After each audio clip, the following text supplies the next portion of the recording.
अभी जो मुद्दे दिल्ली में चल रहे हैं और उस मुद्दे को लेकर के पूरे भारत देश में जो होर मचा हुआ है, हंगामा मचा हुआ है, एक मुख्यमंत्री का कर्तव्य होता है कि वो कोई भी मुद्दा हो, उसके राज्य में जिस राज्य का वो मुख्यमंत्री है वो अपनी बात ज़रूर रखे।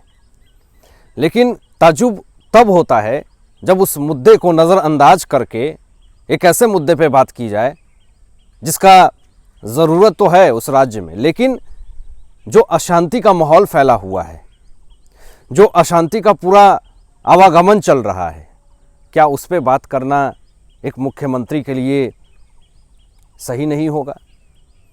ऐसा ही कुछ वाक़या हुआ है। दिल्ली के मुख्यमंत्री अरविंद केजरीवाल पिछले कुछ दिनों से शिकंजे में। अब मुझे ऐसा लगता है कि इस भारत देश का पहला ऐसा राज्य और पहला ऐसा मुख्यमंत्री जो कि मुख्यमंत्री के पद पे है लेकिन उप मुख्यमंत्री जो है वो जेल के सलाखों के पीछे है। मनीष सिसोदिया तिहाड़ जेल में है, लेकिन ये कभी कुछ भी नहीं इस मुद्दे पे बात करते हैं। वो सीधा कहते हैं कि जो भी जांच हो रहे हैं शराब घोटाला फर्जी घोटाला है।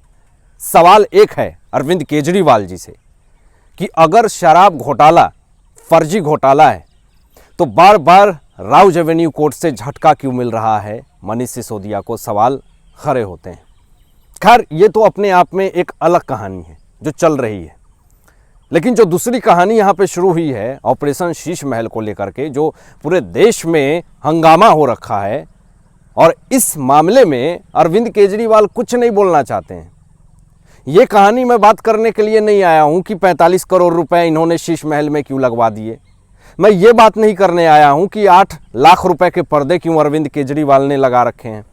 मैं ये बात करने आया हूँ कि अरविंद केजरीवाल का क्या दायित्व नहीं बनता है कि राज्य में उनको लेकर के कितनी ज़्यादा अशांति फैली हुई है।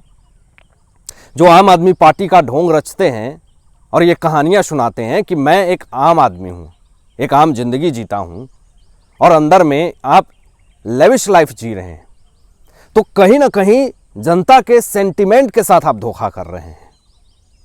और वो जनता आज आपसे जवाब चाहती है कि इतने दिन तक जो आपने ये बातें कही कि मैं तो आम आदमी हूँ साहब, मैं आप लोगों की तरह ज़िंदगी जीना चाहता हूँ, मुझे कोई ज़रूरत नहीं है इतना बड़ा बंगला लेने की, 4 कमरे की मैं ज़िंदगी गुजार लूँगा।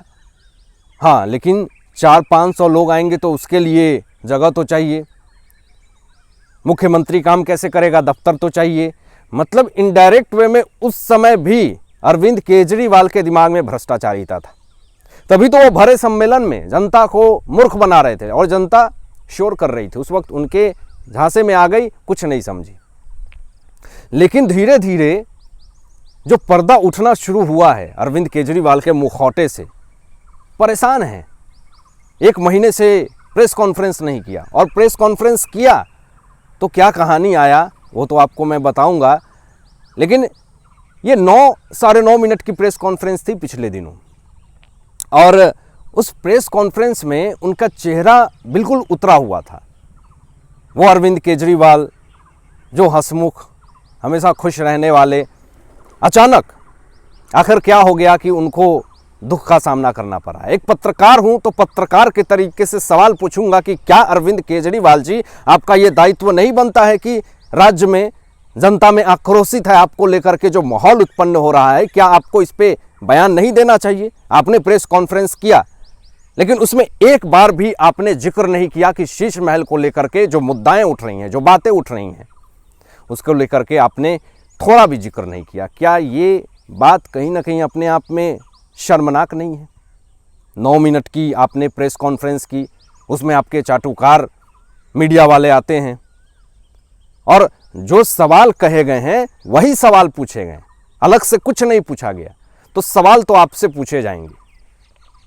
और मैं मानता हूं कि दिल्ली में पर्यावरण की समस्या है, उसको लेकर के अरविंद केजरीवाल ने बात करी और उस समस्या को दूर करने के लिए भी बात करी।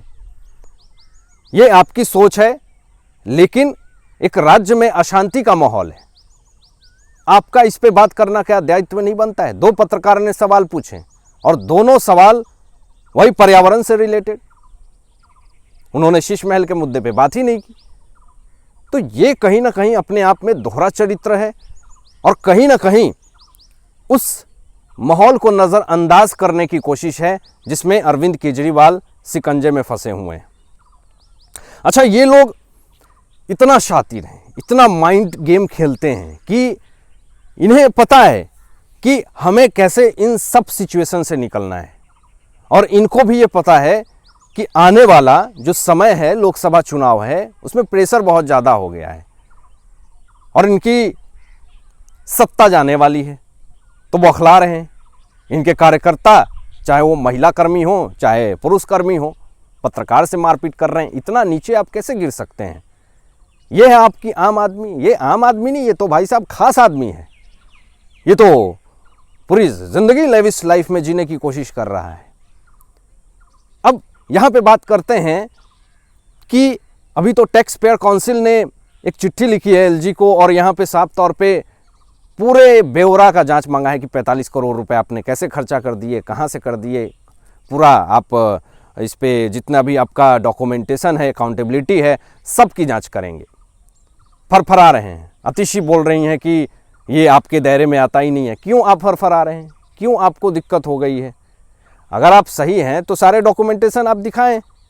अब ताज्जुब इस बात का है दोस्तों कि ये अरविंद केजरीवाल पर्यावरण बचाने की बात करते हैं। दोस्तों, मेरे पीछे आप पर्यावरण ही देख रहे होंगे, ग्रीनरी देख रहे होंगे। मैं खुद नेचर फ्रेंडली हूँ, मुझे नेचर से बहुत ज़्यादा प्यार है। तो दोस्तों, अरविंद केजरीवाल कहते हैं कि पर्यावरण को बचाइए, पर्यावरण को बचाने के लिए हम किसी हद तक जा सकते हैं, लेकिन वही शीश महल जो तैयार हुआ है, खुलासा हुआ है टाइम्स नाउ भारत की तरफ से कि ये शीश महल तैयार करने के लिए उस मकान में इन्होंने रहा 2 साल तक, जिस मकान में ये कह रहे थे कि छत टूट के ढह रही है, गिर रही है। तो आखिर कैसे 2 साल तक अरविंद केजरीवाल उसी छत में रह जाते हैं? इनको डर नहीं लगता है? अच्छा, वो जो बंगला था इनका पुराना, जिसमें ये रह रहे थे, उसमें 2 साल रह करके पीछे शीश महल तैयार होता रहा और ना जाने कितने पेड़ की बलि लगा दी गई, काट दिया गया। अब जांच उस पर भी होना चाहिए कि किसने अप्रूवल दिया पेड़ को पूरी तरीके से काट दीजिए। ये सारे ग्रीन ग्रीन जो नेचर आप देख रहे हैं, कितना प्यारा लग रहा है, कितना सुनहरा लग रहा है, देख करके मन खुश हो जाता है। लेकिन दिल्ली में तो ऐसे एक पेड़ को काटना गुनाह है, लेकिन अरविंद केजरीवाल ने सारे पेड़ को मटिया मेल करके रख दिया, तहस नहस करके रख दिया। तो ये एक मुख्यमंत्री है और ये हैं खास आदमी। आम आदमी खुद को कहते हैं। अपनी सुरक्षा के लिए, अपनी ज़िंदगी में ऐशो आराम की ज़िंदगी जीने के लिए इन्होंने ना जाने प्रकृति को भी बलि पे चढ़ा दिया। तो ऐसे लोग इस भारत देश के लिए तो कहीं ना कहीं कलंकित हैं। और ये कोई बड़ी बात नहीं है। इनका जो पहले का घर था सीएम आवास पुराना वाला, उसको तोड़वा करके वहाँ पे पूरी गार्डन बना दी।